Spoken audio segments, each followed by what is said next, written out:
لداخ کے پرشکوہ پہاڑوں کی آغوش میں دریائے انڈس کا نظارہ بہت ہی خوبصورت اور دل فریب ہے۔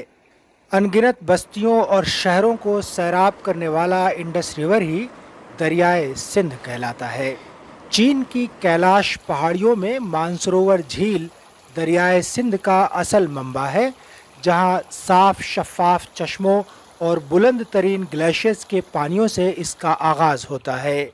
پاکستان کا طویل ترین دریائے سندھ خطے لداخ کی انہی حسین وادیوں سے بڑی شان و شوکت کے ساتھ بہتا ہوا گزرتا ہے اور ہزاروں میل کی مسافت کے بعد کراچی پہنچ کر بحیر عرب میں ضم ہوتا ہے۔ یہ انڈس ریور آگے چل کے تقریباً یہاں سے 25-30 کلومیٹر کے فاصلے پہ جائیں گے تو زنسکار ایک دریا ہے، اس میں اس کا سنگم ہوتا ہے اور پھر ان دونوں دریاؤں کا سنگم ایک بن کے بہتا ہے گلگت بلتستان کی طرف۔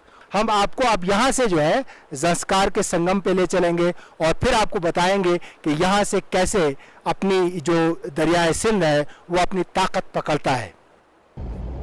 لداخ کی مرکزی پہاڑی سلسلوں کے درمیان سے گزرنے والا دریائے انڈس ایشیا کے طویل ترین دریاؤں میں سے ایک ہے۔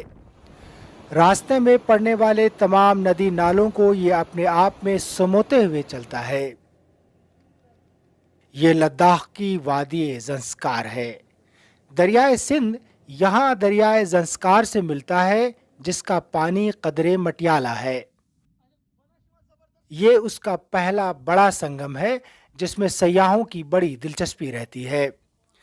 زنسکار سنگم کے نام سے معروف یہ مقام رافٹنگ کے لیے بھی مشہور ہے۔ کہا جاتا ہے کہ رافٹنگ کے لیے یہ دنیا کا بلند ترین مقام ہے۔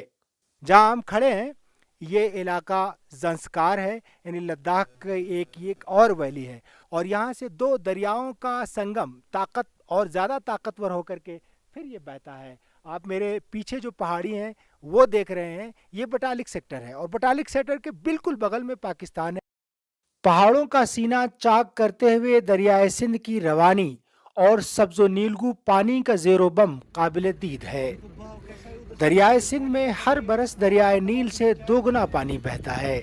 بٹالک سیکٹر کے عالیشان پہاڑوں کے درمیان بھی اس کی شاندار روانی دیکھنے کے لائق ہے۔ لداخ کے بیشتر علاقوں میں یہ پہاڑوں کے بیچ سے گزرتا ہے، تاہم پاکستان میں یہ زیادہ تر میدانی علاقوں میں بہتا ہے۔ جنوبی ایشیا کی قدیم ثقافتوں میں دریائے سندھ کا ذکر بڑی آن بان کے ساتھ ہوا ہے۔ کہا جاتا ہے کہ زمین کی سیرابی کے ساتھ ہی اس کی آغوش میں لال و گوہر بھی پیوستہ ہے۔ اس وقت ہم بٹالک سیکٹر میں ہیں اور میرے پیچھے جو دریا بہہ رہا ہے اور جو پہاڑ ہے، پہاڑ کے بالکل پیچھے پاکستان ہے، یہ سمجھ لیجئے۔